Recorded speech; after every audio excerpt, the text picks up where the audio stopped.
Namaste, hello, and welcome to our monthly meditation. So, this month, our focus will be the concept of, or the theme of, the idea of trust, confidence. What does it mean to trust, to have confidence? How do I express this trust? So, as usual, we begin our meditation by breathing. Without the need to manage or control the breath, we simply inhale and exhale. That's it.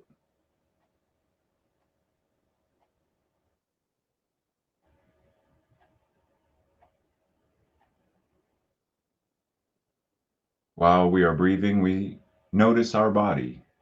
How do we feel in our body? Is there pain? Is there stress of any kind? Is there something that's not comfortable or awkward? How do we feel in our body?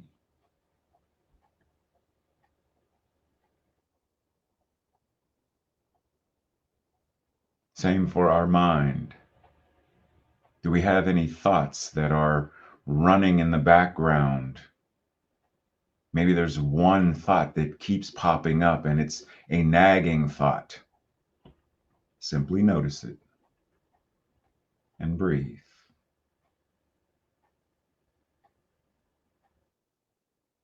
Same thing for our emotions and feelings.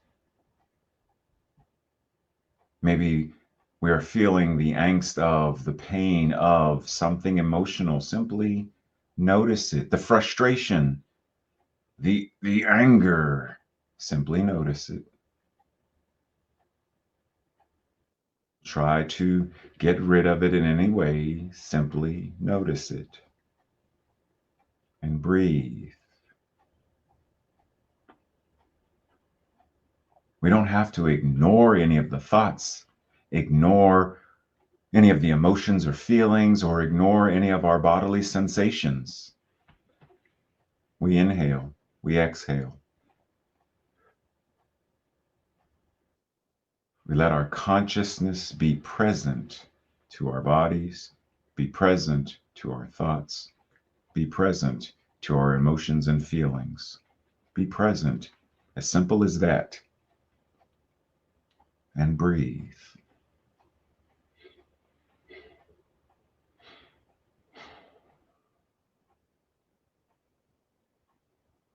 While we continue breathing, we notice, do we worry about the next breath, the next inhale? Well, what if I can't inhale? What if I can't breathe? What if there's not enough oxygen? What if, what if, what if? We do not concern ourselves with any of that. We simply breathe because we trust. We have confidence. Right now, if we are sitting on a chair, we trust. We have confidence that the chair will support ourselves, will support us.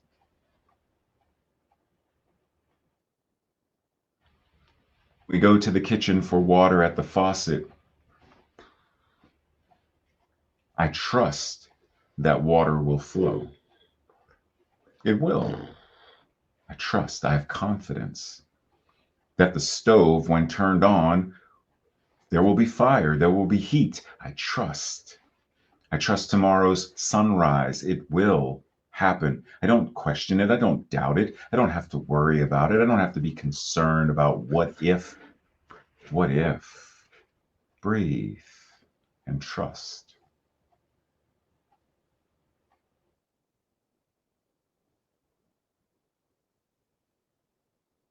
That same trust, that same confidence can be applied to all other things like politics. Trust. I don't have to trust everything or everyone related to it, but I trust. I have confidence in my power, my ability, to be involved, to be active. Whatever is mine to do, I trust that. I know that there will be people who gather together for a common goal to do what is good, to do what works, to roll up our sleeves, to change policies or laws. I trust. I trust in what's possible to create a world that works for all. I trust that. Meaning, my breath right now, as it inspires me to do what is mine to do, I trust. When I pray, I trust. Take a class, trust. Go to the doctor, trust. Approaching the time of one's transition, trust.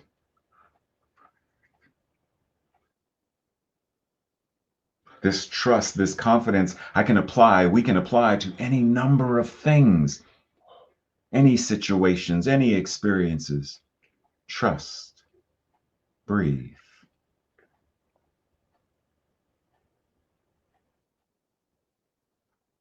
Trust. And breathe. Trust.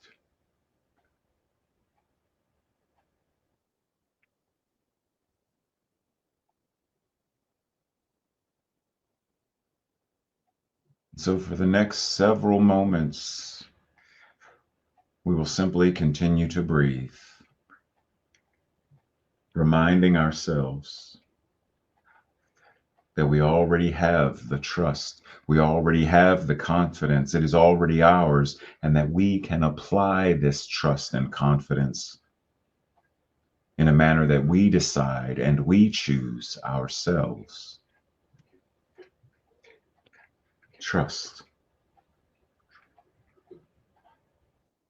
Where do I want to apply my confidence and my trust? I get to choose. Breathe. Continuing right now to trust and to breathe on your own. Breathe.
Now, as our time of meditation comes to an end, we understand that our awareness continues throughout the day.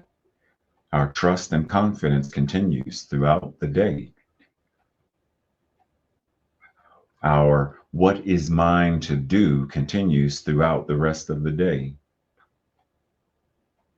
And not just through the entirety of our day, but it's also through our week, moment by moment, moment by moment, same as our breath. Inhale first, exhale second, moment first, moment second, moment third. One follows the other, on and on and on. Life, moment by moment, breath by breath.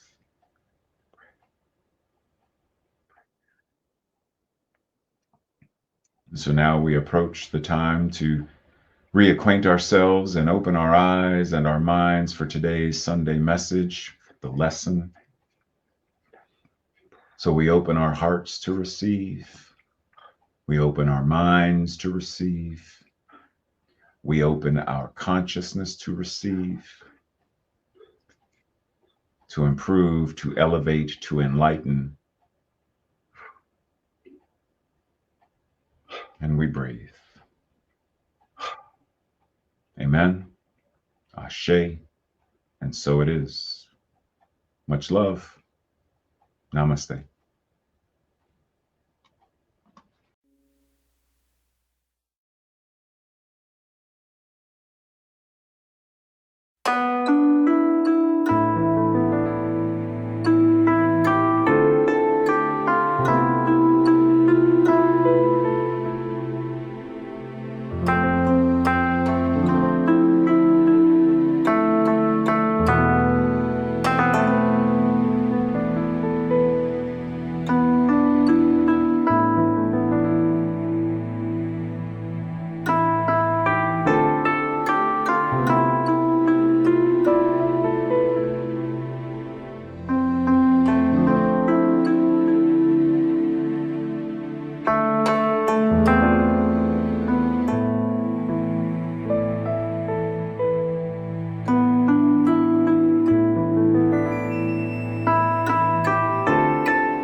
Hello and welcome to the Center for Spiritually Integrated Arts, a Centers for Spiritual Living teaching center.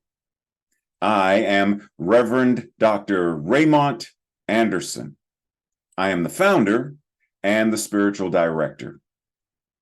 Now, as you are sitting there joining us, you may have questions, any number of questions, such as, who am I? How did I get here? Spiritually integrated arts means what exactly? What is a teaching center? Well, what is Centers for Spiritual Living? What is that? What does that even mean? Or New Thought, or religious science, or science of mind and spirit? You may have any number of questions about this specific community, about the parent organization, CSL, our philosophy, our teaching, our liberation theology. Any number of questions. Feel free to send an email. We look forward to connecting more and building our virtual community, our global community. And if you haven't connected yet on social media, feel free to do so. This is your invitation now.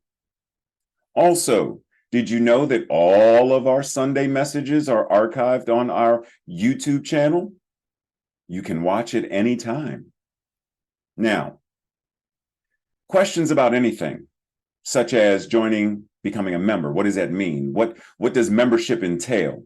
And if you live somewhere far and already belong to a spiritual community, can you be a member of more than one? The simple answer is yes, you can. Just like you can shop at more than one grocery store, you can attend or be a member of more than one gym. We are building beloved community. So you can do both. You can be a member of both. You can be involved with both. That's what being in spiritual community means. So we welcome you. We invite you. We are so appreciative that you have found this community and that you have joined us today. We bless you. We love you. We welcome you. Live long and prosper. Sit back, relax, and enjoy the rest of our Sunday message. Love you. Connect with you soon. Blessings.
Namaste and greetings, and welcome to October.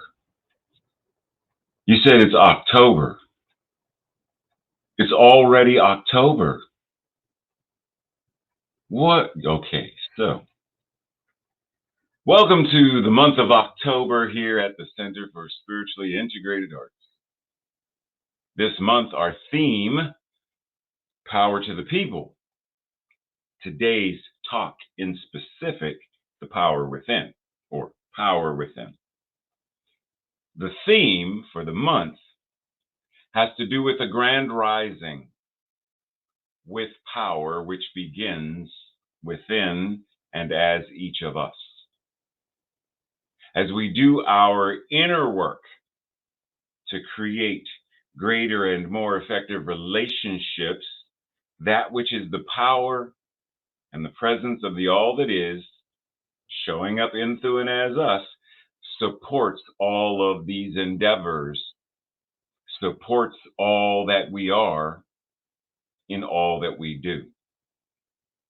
As we forgive and as we heal our relationship with power, whatever that is, whether it's internal, external, whatever that relationship we have with power, as we forgive, as we transcend, as we heal it, we then are able to take the next steps of what it means to rise, to evolve, to transform by how we choose to embody and to express our own individual personal power and how that ties into the collective power. This step, it asks us, it invites us to release any hidden biases, agendas, paradigms.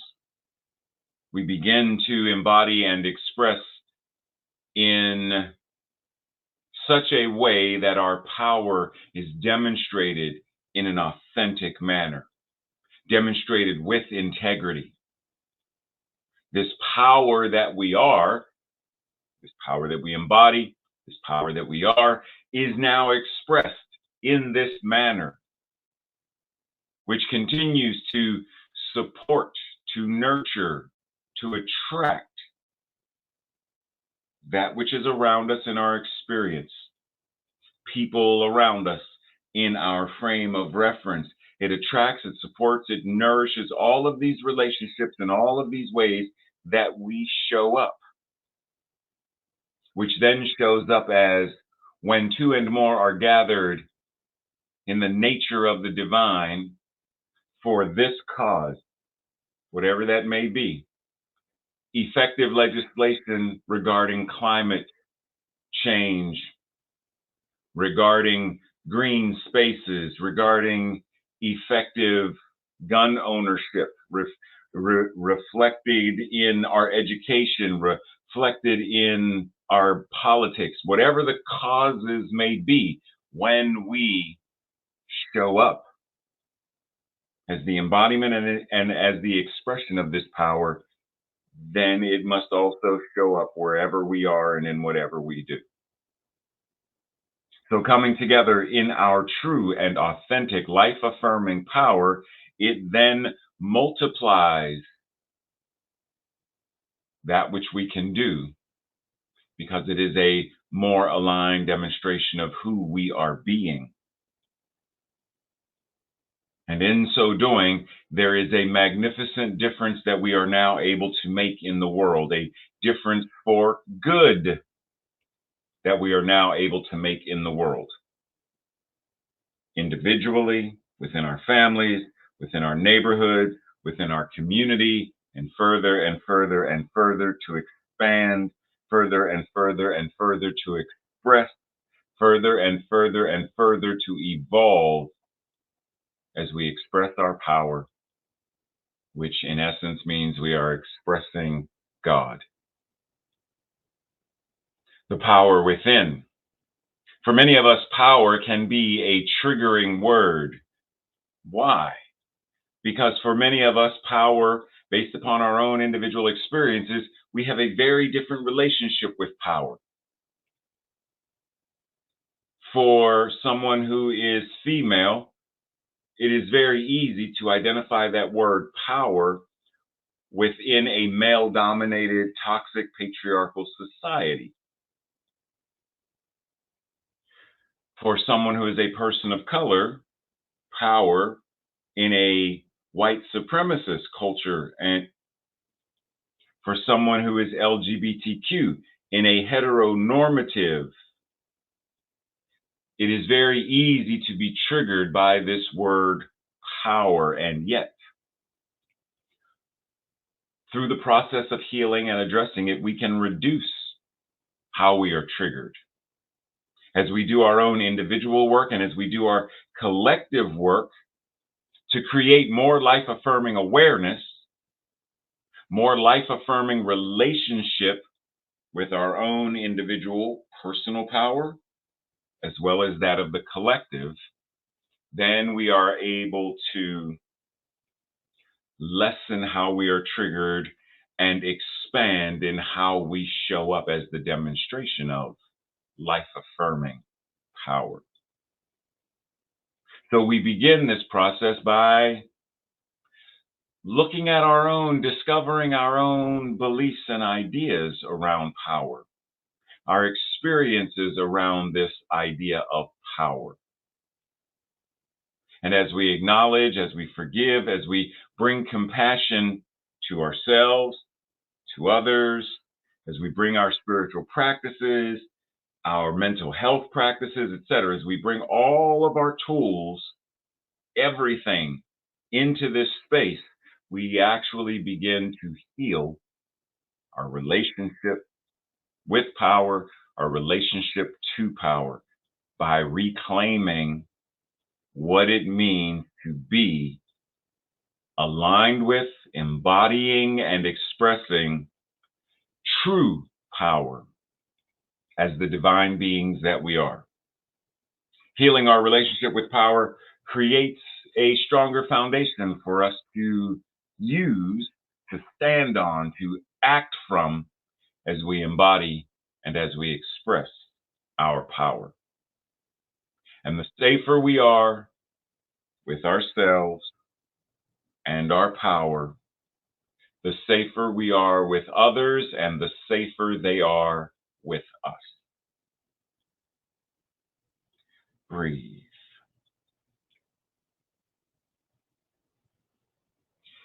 In his book, The Promise of New Thought Liberation Theology, Freedom from Discord, Reverend Dr. David Alexander says, too often, we make the mistake of confusing our limited experience with the universal truth of something, ignorant of the history that precedes us, even as we act as history's fiercest defenders. In reality, what we are actually defending, though, is our own comfortable understanding of the truth, or the way it has always been for us.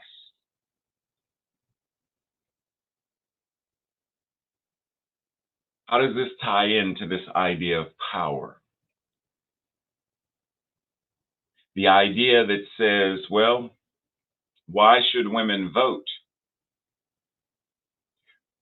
Since time began, men have been the ones doing and governing and leading. So we claim we are defending, make America great again. Defending. We're defending what has come before and the greatness of what has come before. But actually, what we are defending is our comfort within the scope of the caste system and our own privilege within it. So we are invited to look at, well, where do I have privilege?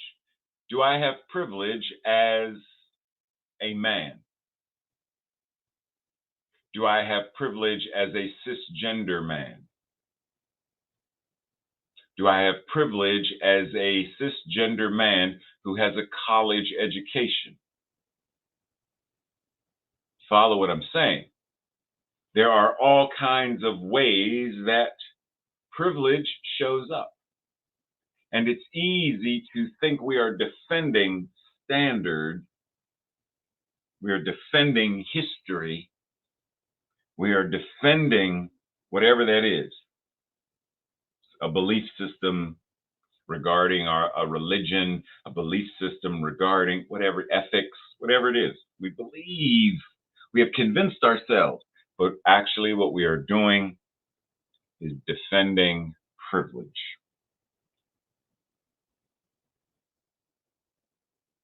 So our invitation is stop deluding ourselves and be honest. Because when we delude ourselves, consciously or unconsciously, we are actually acquiescing our power. As Alice Walker says, the most common way people give up their power is by thinking they don't have any.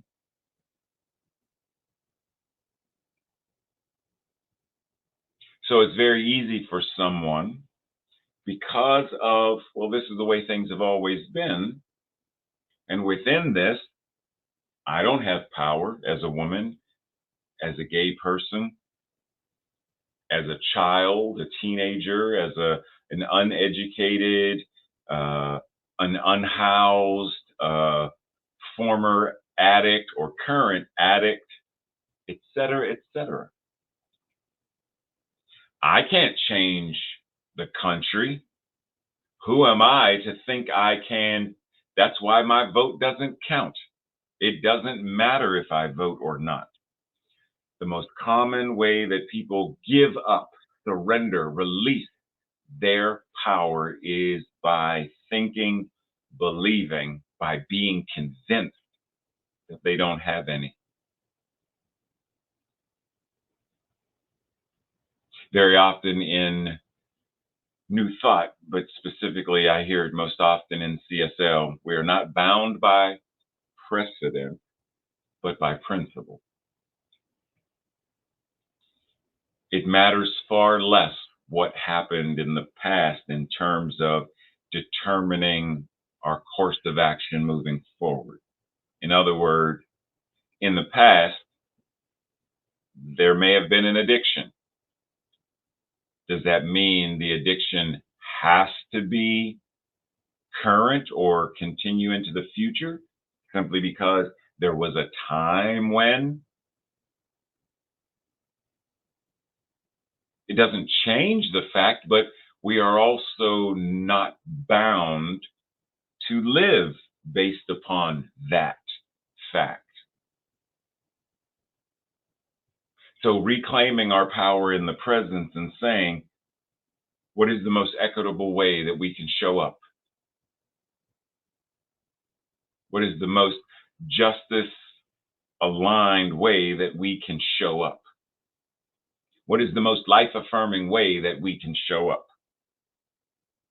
Because in a world that works for all, it's not something we've had before. It's not been our experience, and yet it is our vision. Well, if we are to manifest that vision, then we must surrender the idea that says, well, there's always been war, there's always going to be war.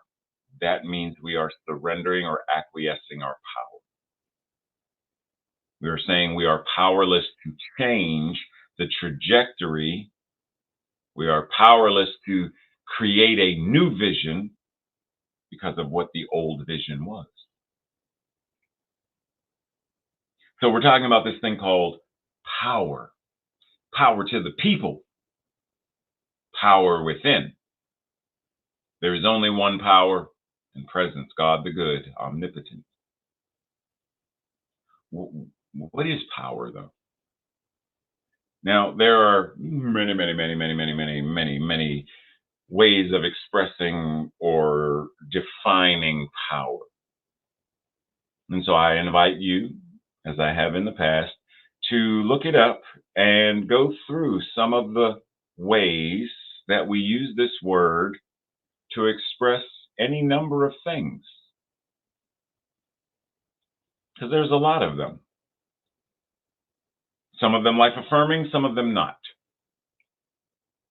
But the main thing I want us to, or invite us to look at, is a very specific set of words as they relate to us.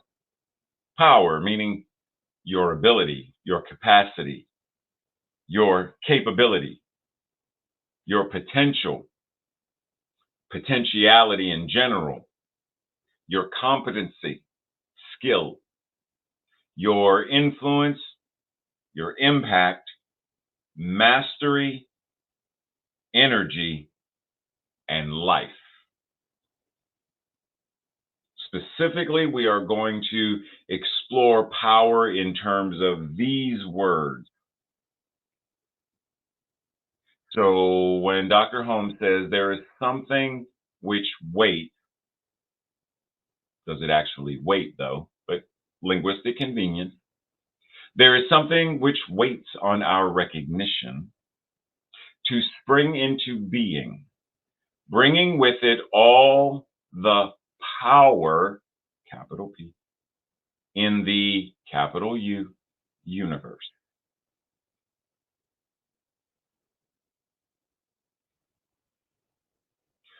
How are you invited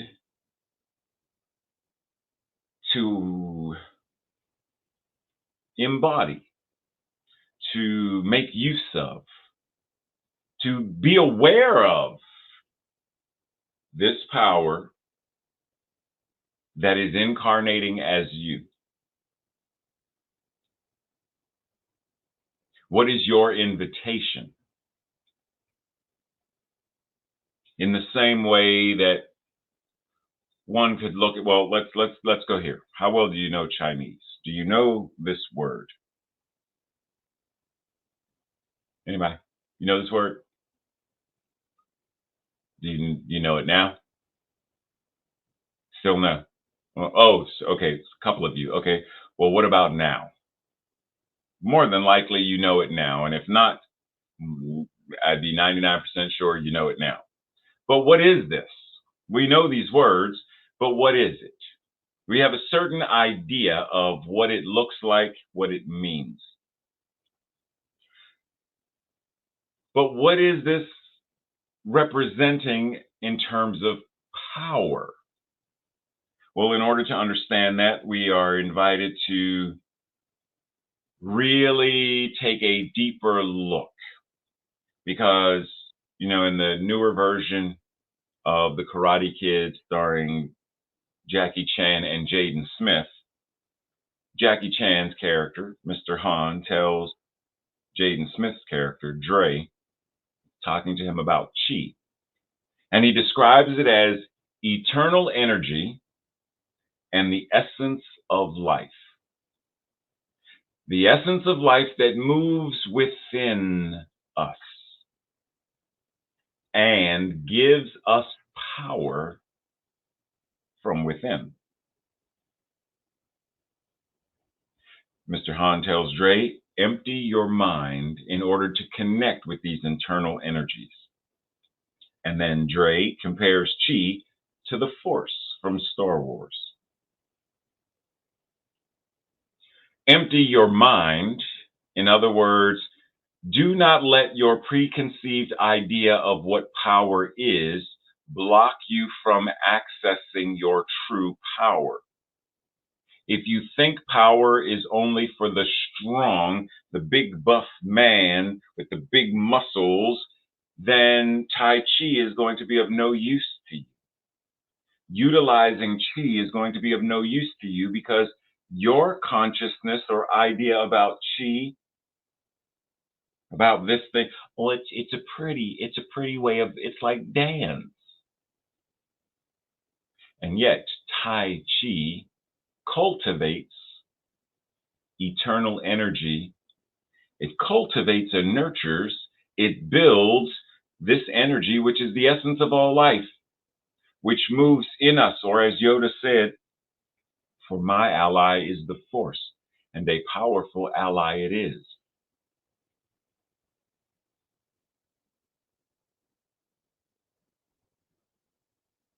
So, what is power? Rather than thinking power is money, power is my eternal energy and the essence of my life that gives me the ability to live, move, and have my being.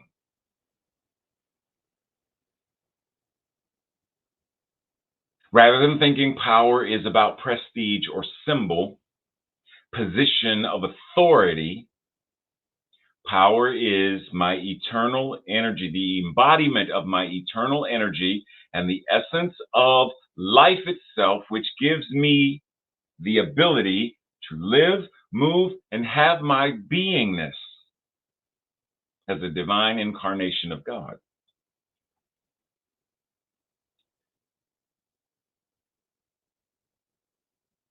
Breathe.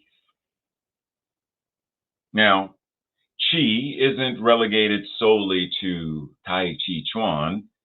Chi, the concept of, is also mirrored in Aikido. Aiki. Ki is the Japanese word for chi.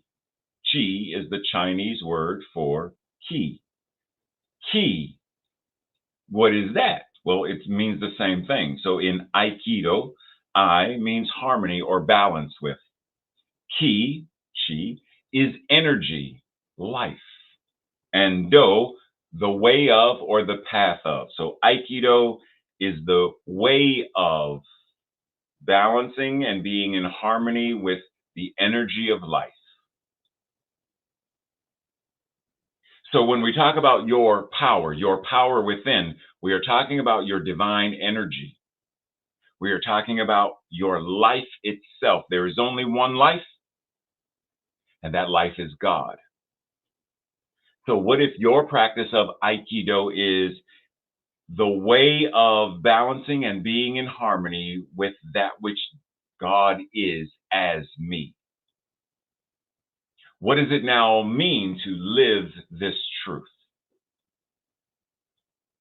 So when Emily Cady says, we go into divine presence that we may come forth into the world with new inspiration, increased courage, and power, ability, skill, the potential for overcoming, and the energy for overcoming, and the quality of life for overcoming.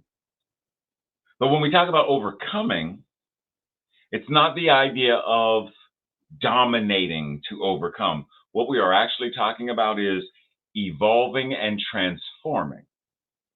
So just like the song, we shall overcome,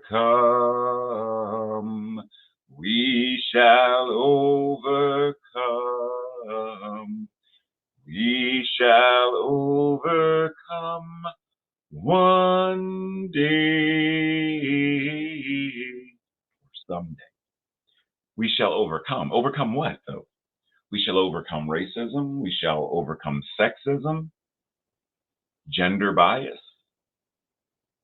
homomisia. What we're actually saying is we shall heal and evolve. We shall heal and evolve. We shall heal and evolve someday. No. We are healing and evolving. We are healing and evolving. We are healing and evolving right now. For I know in my heart, yes, I truly believe we are healing and evolving now. Power is our ability to heal, transform, transcend, evolve in order to manifest a world that truly works for all. That's power. And that's what it means to overcome. Dr. Holmes says, there must be a recognition that the power of the word operating as the truth and reality of being can do all things.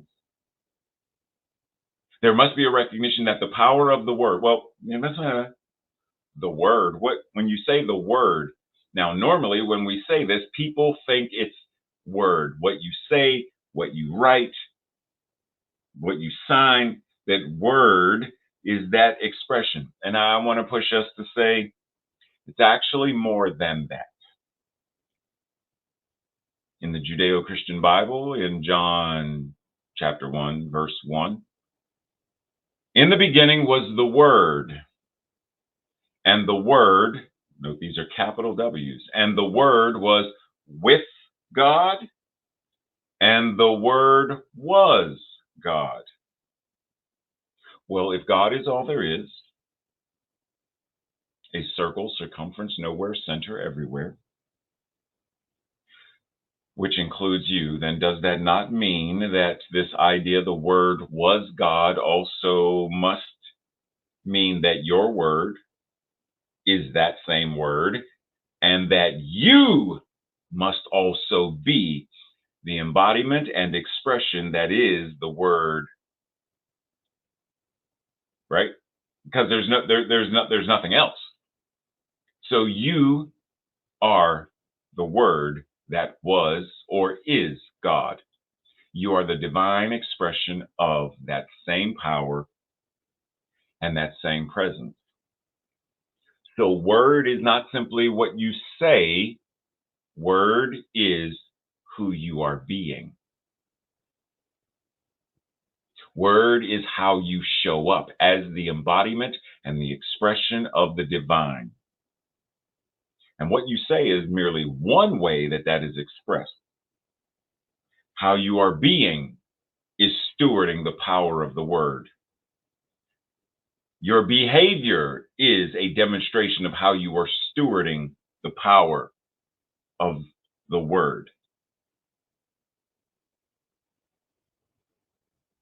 Everything about you is a divine demonstration of the word. As Meister Eckhart said, between me and God, there is no between. There is only that which God is, and that which it is, you are. So if it's what you are, then how could there be the word that is God and you as something? It can't be separate. You are an individualized expression of it. So how are you using it, accessing it, stewarding it? Or are you surrendering because you think you have no power? Martha Beck says, as you find your truth and you go back inward and you cleanse out everything that's conflicted in your life, and you begin to always live in harmony with yourself, you find the peace that has always been your home address. What did Dr. Hahn? What did Mr. Hahn tell Dre? Empty your mind. As Bruce Lee said, empty your mind. Empty your mind. Cleanse out everything that's conflicted in your mental equivalent in your life. And as you do so, you begin to live in harmony. Aikido. Your life becomes the way of, and you find that you've always been. Click your heels together 3 times. You've had the power all along.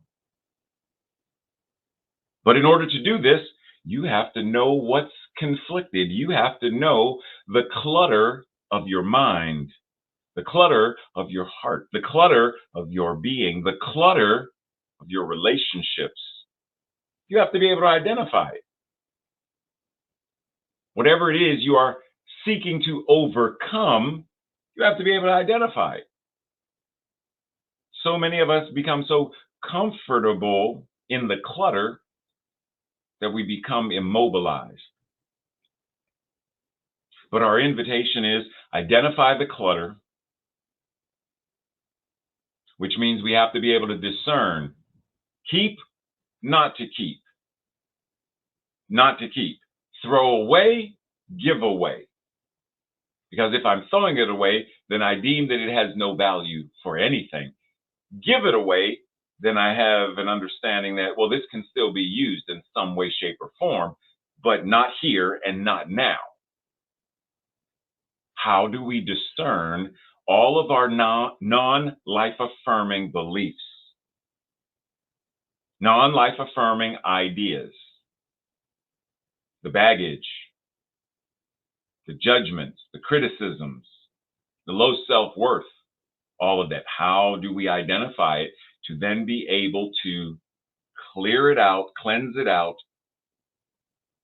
overcome, to now be able to live in greater harmony in a life that is now a more effective demonstration of that harmony and that peace and that alignment?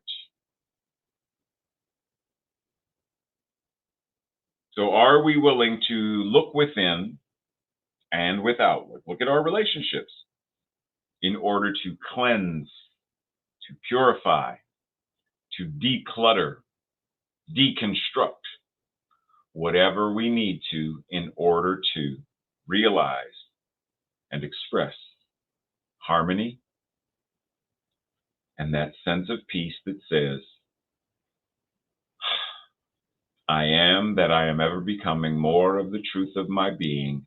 I am home. Now, while Gandhi reminds us that forgiveness is an attribute of the strong, so is cleansing and decluttering, so is healing and evolving. Now, once again, strong, we may be triggered by strong to think it's got to do with got to do with muscles, it's got to do with grit, it's got to do with being, a superhero. It's something. If that is our only concept of strong, then we are actually deluding ourselves and relinquishing, acquiescing our ability to truly be strong. Because these individuals that you see on your screen now, Superman and Wonder Woman, are merely archetypes of what it means to be powerful or strong. We have many real world examples of what it means to be powerful and strong.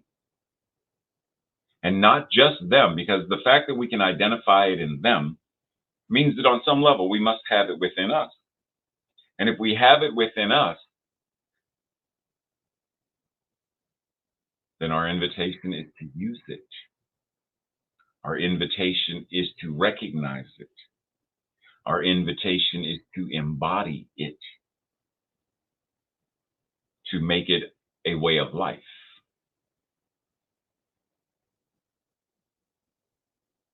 So remind yourself, I am stronger than I even realize myself to be. No matter what's going on. While I was prepping for surgery and going to surgery and post-surgery, I am healthier. I am stronger. I am more powerful than I realize myself to be, even in the midst of having a catheter, having to take medicine, having to sleep and rest. I am stronger than I realize myself to be. I am more divine than I realize myself to be.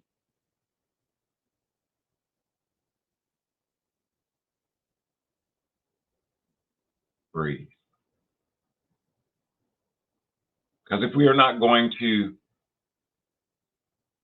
live into our power than those who are operating from pseudo power, the dictators, the cult leaders, etc., will continue to use their version of power to hurt and harm others.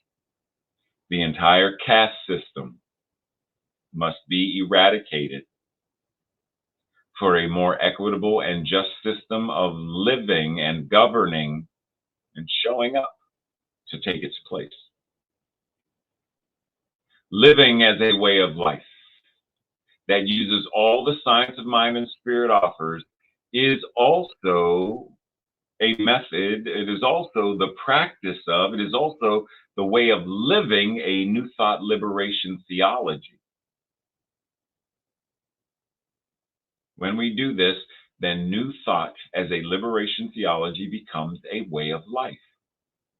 So through the practice and the active embodiment of it, we are liberated from that which weakens us and disempowers us.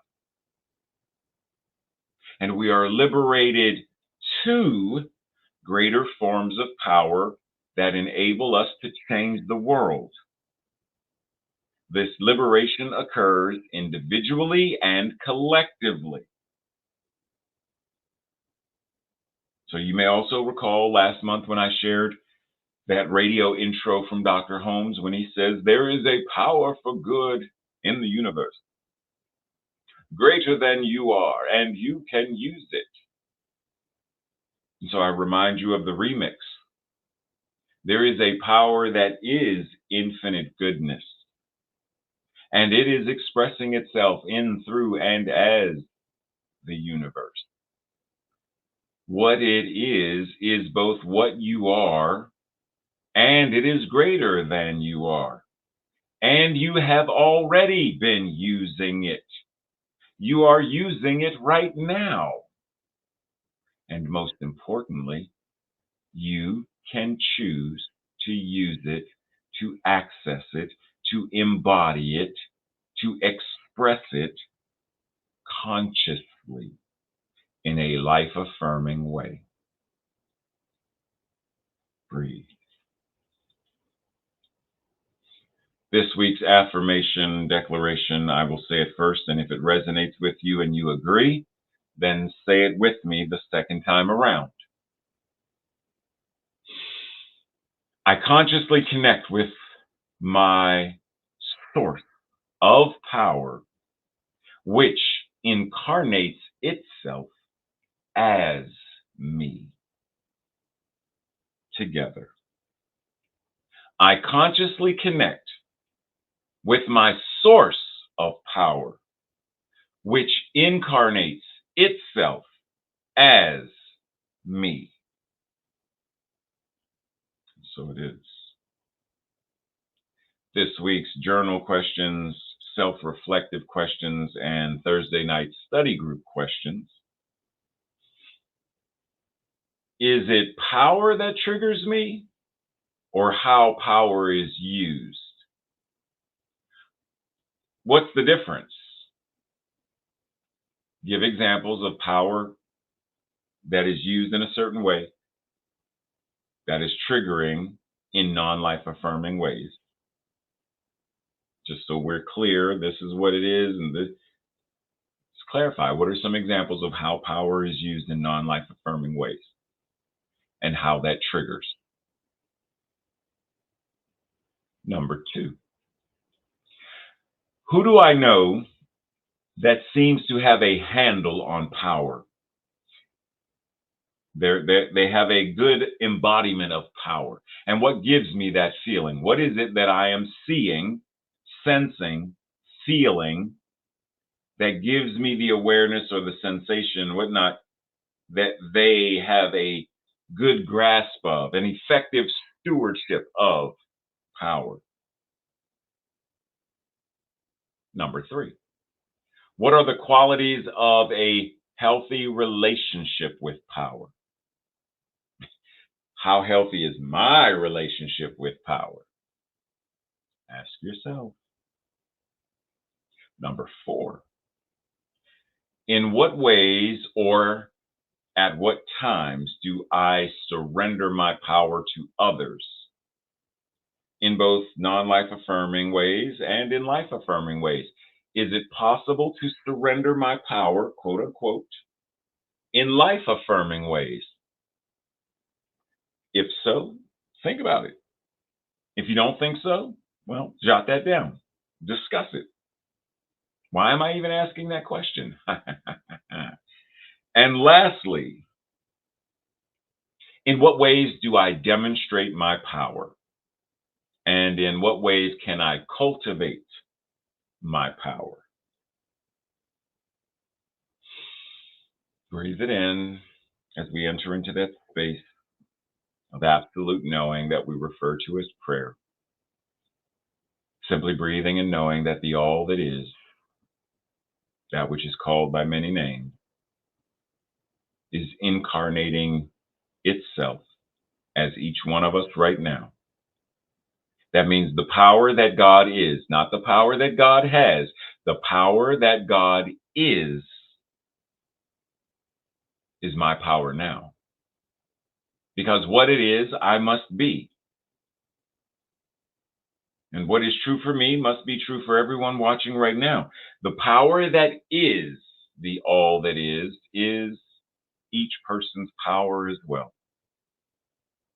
And so we are all invited to be aware of this power, to embody this power, to steward this power, to express this power, to evolve our consciousness and our world through this power. The power of love, compassion, creativity, imagination, to such a degree that we turn what is possible to now it is more probable that we are manifesting a world that works for all. And we keep doing the practices and showing up. We keep doing what is ours to do. And so that probability now becomes an inevitability. We do this thing called science of mind and spirit with such grace and ease and power that a world that works for all is inevitable. And we choose to live, move, and have our beingness based on that vision, based on that truth, based on that fact as the amen of our lives. That which is the law is already in motion. It receives this word. It receives all that we are as the very expression of the word, and it does what it is supposed to do. It does what it must do as the law. It operates accordingly to demonstrate and manifest precisely what we are being. So we are being a divine embodiment of our power, our truth. Amen. And knowing that this is what is so, I breathe in joy and gratitude at the magnificent way that each person is now demonstrating their life as a beautiful demonstration of answered prayer, and how good it is to live in a world of equity and justice, health and well-being, a world that truly works for all. That's what is so. And so it is. Breathe. And so it is.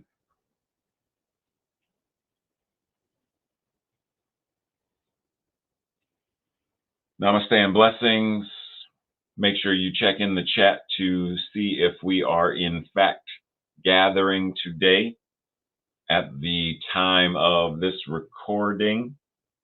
There was still the possibility that Tracy and I may be out of town. So look in the chat to see where, oh, where is Ray and Trey at? Oh, where could they be? And if we are here, and we're having a conversation today in the Zoom fellowship, then I will see you over there. And if not, then I will see you soon. Much love and appreciation.